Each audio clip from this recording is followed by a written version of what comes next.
ریفراندۆم ئەو شەیە کە لەگەڵ ناوهێنانی هاوڵاتیانی هەرێمی کوردستان بەگشتی بیر و خەیاڵیان بۆ لای گەورەترین شکستی سیاسی دەسەڵاتدارانی هەرێم و لە دەستدانی کەرکووک و نیوەی خاکی هەرێم و خیانەتی نیشتیمانی و قوڵبوونەوەی قەیرانەکانی کوردستان دەچێت. نزیکەی 2 مانگ بەسەر ئەنجامدانی پرۆسەی ریفراندۆمدا تێپەڕیوە و ڕۆژ لە دوای ڕۆژ نهێنی نوێ لەبارەی لێکەوتەکانی ئەو پرۆسەیەوە ئاشکرا دەبێت.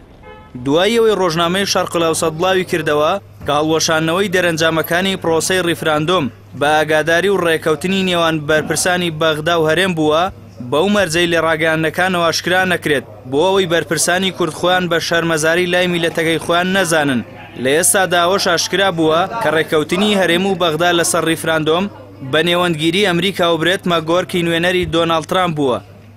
بەپێی زانیاریەکانی پێیام مەگۆر کۆبنەوەی تایبەتی لەگەڵ عەبادی و نێچیروان بارزانیدا کردووە. دواتر دادگای فیدرالی بڕیاری هەڵۆشانەوەی ڕاپرسیەکەی دەرکردووە و دادوەرە کوردەکانی دادگای فیدرالیش واژۆیان لەسەر هەڵۆشانەوەی ریفراندۆمەکە کردووە. بەپێی زانیاریەکانی پێیان بەرپرسانی هەرێم لە پێش هەمویانەوە پارتی دیموکرات فەلاح مستەفا بەرپرسی فەرمانگەی پەیوەندیەکانی دەرەوەی هەرێمی ناردۆتە ئەمریکا بۆ ئەوەی کار بۆ ئەو بکات ئەمریکا کەسێکی دیکە لە بری برێت مەگۆرگ دیاری بکات و ناوبرا و ڕۆڵی نەمێنێت لە نێوان بەغدا و هەرێم. لەو پێناوەشدا پارێکی زۆر خەرج کراوە بەبێ ئەوەی ئەو هەوڵەی پارتی هیچ ئەنجامێکی هەبێت و لە دوایین هەڵوەستیدا ئەمریکا لە ڕێگەی وەزارەتی دەرەوەی وڵاتەکەیەوە ئەو داوای پارتی و هەرێمی کوردستانی ڕەت کردوتەوە. تەنانەت پارتی دیموکراتی کوردستان هەوڵی داوە بە پارێکی زۆر لە ڕۆژنامەکانی ئەمریکا پروپاگەندە درژی برێت ماگۆر بڵاو بکاتەوە بەو پێی ناوبرا و نەرمە بەرامبەر سیاسەتی ئێران و هەژمونی تاران لە عێراقدا.